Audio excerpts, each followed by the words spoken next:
everybody. Welcome back to a brand new episode of Chit Chat Thursdays with Taylor. I am thrilled to introduce today's special guest, Cody Clark, an inspiring advocate and a talented magician. Hey, Cody, I'm so excited for you to be here today. To kick things off, could you tell us a little bit about yourself, and then we'll dive straight into the questions? I'd be happy to, Taylor. My name is Cody Clark, and I'm a professional magician, public speaker, and autism advocate from Louisville, Kentucky. And I tour education organizations like the one that's putting on this podcast, like elementary schools, colleges, professional development for teachers and corporate, to sort of humanize autism, and ironically, for me being a magician, demystify it for people. How did your journey in advocacy begin, and what helped you find your voice in those early days?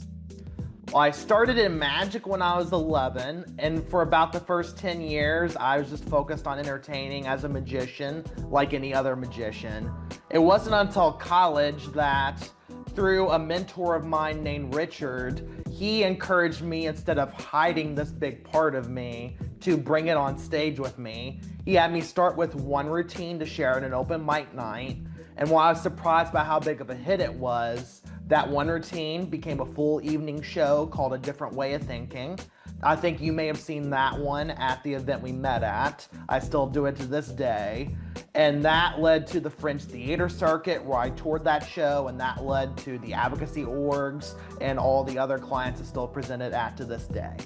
What inspired your passion for magic, and how did it turn you into a professional career? Well, when I was 11, our family went on a vacation to Gulf Shores, Alabama, Ooh. AKA where families go when they can't afford Florida. Mm-hmm. There was a magician there who called me up on stage and handed me the blade to push into the Song a Lady in Half box. Oh, I've seen those tricks. Oh. It was a cool trick, and thankfully she only left with a split personality. But that really showed me that I could be good at magic. That I tried singing and dancing and acting with no success. I'm not good at sports to this day. But being able to here's something, this autistic kid who gets a lot wrong because of my autism, something I could do right.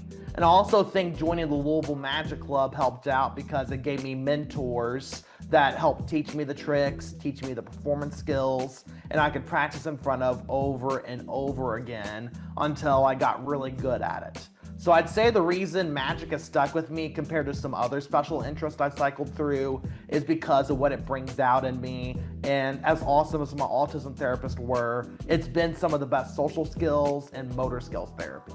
When you meet fellow advocates who are just in the beginning to find their voice, how do you encourage and empower them to reach their goals just as you have? Well, I do try to share the basics of how to write a speech and how to find the types of events that want to hear our message. I start there, and then if someone proves that they want to do this over and over again, I get enough inquiries to where either sometimes I'm double booked or sometimes their budget's not where my prices are. So there's 2 or 3 that I'll hand engagements to because they're starting out wanting to get the stage time, but also don't want to deny these people the message. So there are 2 or 3 people I hand engagements off to who are also autism advocates. One's even also an autism advocate magician. That's another way I help, and I try to keep my door open whenever people have questions or need some advice. What words of wisdom can you share with our audience about the power of advocacy? Advocacy, its power is not at all underrated, and it may feel discouraging at times that people can seem so stubborn. But what I found is, yes, you may not be able to change who someone votes for or a law, but you can change people's minds about a particular issue very easily. All the time I get people whom I disagree with about a lot of other things agree with me and be on the same page as our movement about disability issues because they saw my show, because they heard one of my talks, because disability was humanized for them. So it may be hard to change the world, but it's actually rather easy to find a cause and change people's hearts and minds about that particular cause. As my appreciation for you bringing me on, I got a special gift. Ooh. Looks cool, but kind of boring, just an envelope. But you don't know what's in it yet. Mhm. Neither do I, because you are going to help decide what's in it. I got a few questions that'll determine what is in here. Mhm. Ready, Taylor? I'm ready as ever. First, it can either be red or black. Name either red or black. I'm thinking black. Black. Now, it can be a number from 1 to 10, or you can say screw the numbers, make it a king, queen, or jack, the royal family's visiting. Do either of those, a number or a member of royalty. Let's go for a king. A king, it's good to be the king. Now, it could be, if it's a black king, spades or clubs. Which one of those two? Spades. Believe it or not, in here, because just 2 hours up north from me is the U.S. playing card factory where they make bicycles. You said king of spades, right? Yes.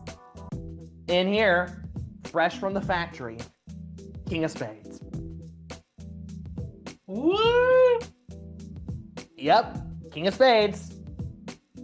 Looks pretty flattering, right? Mm-hmm. Well, what this is cardstock from the factory.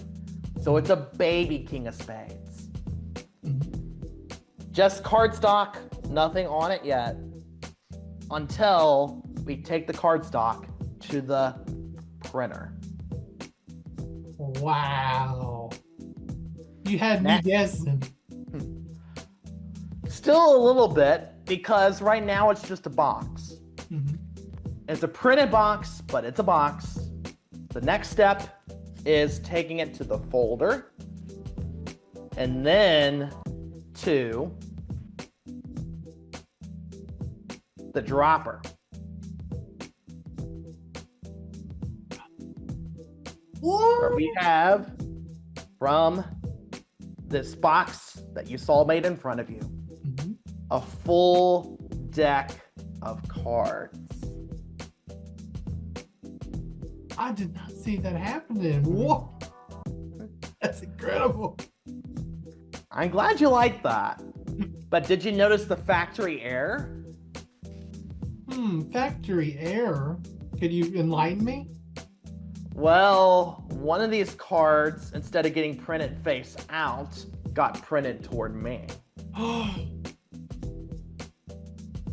You said king of spades, right? Yes. Got one gift for Taylor. Oh my gosh, that's incredible. I'm very glad that you like that. That's just a little preview of my magic, and if anyone wants to find out more, CodyClarkMagic.com or at Cody Clark Magic, all major social media. Perfect. Thank you so much for sharing your information as well. I'm glad my audience got to know, and they're going to be checking you out, Cody. Oh, I am ready for it. Feel free to hit me up. Perfect. So again, thank you so much for being part of this episode of Chit Chat Thursdays with Taylor. Anytime. And for more information, please check us out at www.usm.edu/IDS. Like, subscribe, and click the bell for notification on your subscription to see brand new episodes of Chit Chat Thursdays with Taylor. And also, don't forget to like our main IDS Facebook page as well. Check that out as well. My name is Taylor Carlin. We're both signing out. Bye. Bye, everyone.